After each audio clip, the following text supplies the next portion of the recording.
Umugani wa Bakame n'impyisi. Kera habayeho umugabo akitwa Bakame. Umugabo akaba ari umunyabwenge cyane ari n'indyarya cyane.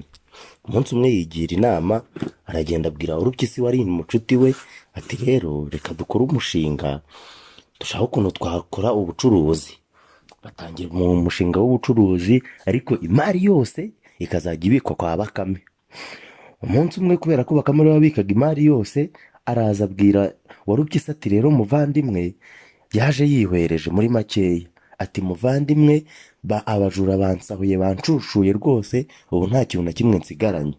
Nuko Warupyisi wigiriraga umutima mwiza ati rero Bakame niba bakwibye ati ubwo ushaka ukuntu uzagenda ujye unyishyura gake gake nanjye ndebe ko nakongera nkisubiza ku murongo. Bakame ati yego tubwo ndareba uko mbigenza ndebe ukuntu nazakwishyura gake gake. Warupyisi arataha na Bakame arataha. Bukeye igihe cyo kwishyura amafaranga ya mbere kigeze, Warupyisi yerekeza kwa Bakame. Agiye asanga Bakame yaragiye acukuza ibyuzi by'amafi, ahinga urutoki, imizinga arahagika rwose, sinakubwira ko yengaga urwagwa agacekamo ubuki, ikaba inzoga iryoshye y'umuhama nziza nziza. Ubwo amafi yari afite ibyuzi n'icyo yaragendaga akaroba, akaba ari umuntu w'umukire utereye aho ngaho.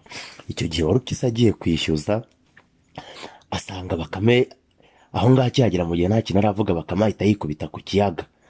Aragenda ku kiyaga ku byuzi yari yacukuje amukuriramo amafi nk'angahe, araza aramutekera. Warupyisi mu gihe nta kindi kintu aravuga ati se Bakame noneho amafi aryoshye gutyo yakura he? Bakame ati genda ucukure ikinogo nurangiza umenamo amazi, nyuma y'iminsi ibiri uzarebe. Ubwo Warupyisi aragenda ikinogo aracukuye avomye amazi amennyemo. Hashize iminsi ibiri mu kureba amafi arayabura, aravuga turamuhanya ngo ni Bakame. Arongera asubira noneho agiye kumwishyuza. Mu gihe akigezeho bamuhaye inzoga nziza nziza y'umuhama yenze muri rwa rutoki yahinze irimo n'ubuki. Warupyisi si ukunywa arizihirwa, mu kanya amaze gusinda yibagirwa icyamuzanye. Arongera abwira Bakame ati iyi nzoga mu by'ukuri uyikura hehe?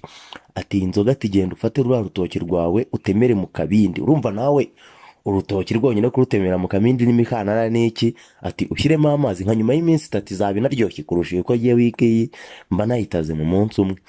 Warupyisi yagiye adakoze amaguru hasi, yikubise mu rugo abafasha umuhoro, insina zose arararitse aba ashwanyagurije mu kabindi amennyemo amazi.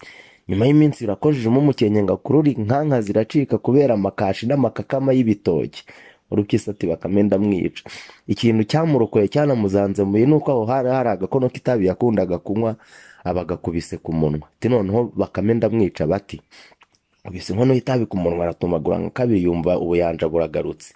Tafata agafuka yikubita kwa Bakame. Bakame ati inshuti yanjye ahita. Warupyisi afata Bakame aterera mu gafuka ati kapfuta byayo wakisambuwe wogakubitwa n'inkuba.